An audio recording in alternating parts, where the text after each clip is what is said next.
क्या आप जानते हैं कौन सा युद्ध इतना प्रचंड था कि स्वयं भगवान विष्णु और असुरराज जलंधर आमने सामने आ गए, और कैसे इस युद्ध का परिणाम बदल गया एक वरदान की वजह से?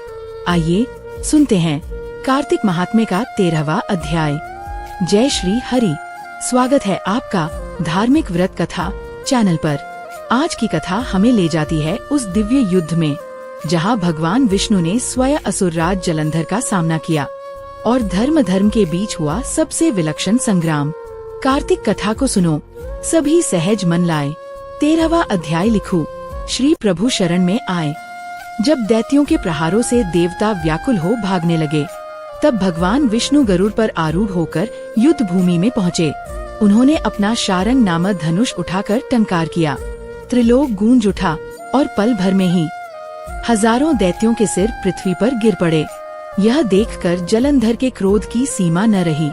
विष्णु और जलंधर में महान संग्राम छिड़ गया। बाणों से आकाश भर गया। देवता और दानव दोनों आश्चर्य से देख रहे थे। भगवान विष्णु ने अपने बाणों से उस दैत्य की ध्वजा, रथ और धनुष काट डाले और एक बाण उसकी छाती में मारा, परंतु वह रंदुर्मद दैत्य क्रोध से भर उठा। उसने अपनी विशाल गदा उठाकर गरुड़ के मस्तक पर प्रहार किया। गरुड़ भूमि पर गिर पड़े। फिर उस दैत्य ने भगवान विष्णु की छाती में तीक्ष्ण बाण मारा। विष्णु ने उसके प्रत्युत्तर में उसकी गदा काट दी और अपने शारंग धनुष से उसे बींधना प्रारंभ किया, परंतु जलंधर भी बराबरी से बाण वर्षा करने लगा। फिर उसने विष्णु के दिव्य धनुष को काट डाला। भगवान ने गदा उठाई और उसे मारने का प्रयास किया, परंतु जलंधर अचल खड़ा रहा, जैसे पर्वत पर फूल की माला रख दी गई हो। क्रोधित होकर उसने अग्निमुख त्रिशूल उठाया और भगवान विष्णु पर प्रहार किया। भगवान ने तत्क्षण शिवजी के चरणों को स्मरण किया और अपने नंदक त्रिशूल से उसके त्रिशूल को छेद दिया। तब दोनों में भीषण बाहुयुद्ध हुआ। घूसों और प्रहारों से पृथ्वी कांप उठी।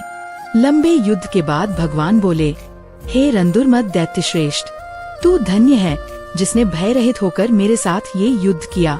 मैं तेरे साहस से प्रसन्न हूँ। तू जो चाहे वर मांग, आज मैं अदेय वस्तु भी दे दूंगा। जलंधर ने विनम्र स्वर में कहा, हे भावुक, यदि आप मुझ पर प्रसन्न हैं, तो ये वर दीजिए कि आप मेरी बहन के साथ अपने कुटुंब सहित मेरे घर निवास करें। नारद जी कहते हैं, भगवान को ये वर सुनकर खेद तो हुआ, परंतु उन्होंने तथास्तु कह दिया। भगवान विष्णु देवताओं सहित जलंधरपुर में रहने लगे। जलंधर अपनी बहन लक्ष्मी और भगवान को साथ देखकर प्रसन्न हुआ। उसने देवताओं के स्थान पर दैत्यों को प्रतिष्ठित किया और तीनों लोकों पर शासन करने लगा, धर्मानुसार प्रजा का पालन करते हुए। उसके राज्य में सभी सुखी और निश्चिंत रहे।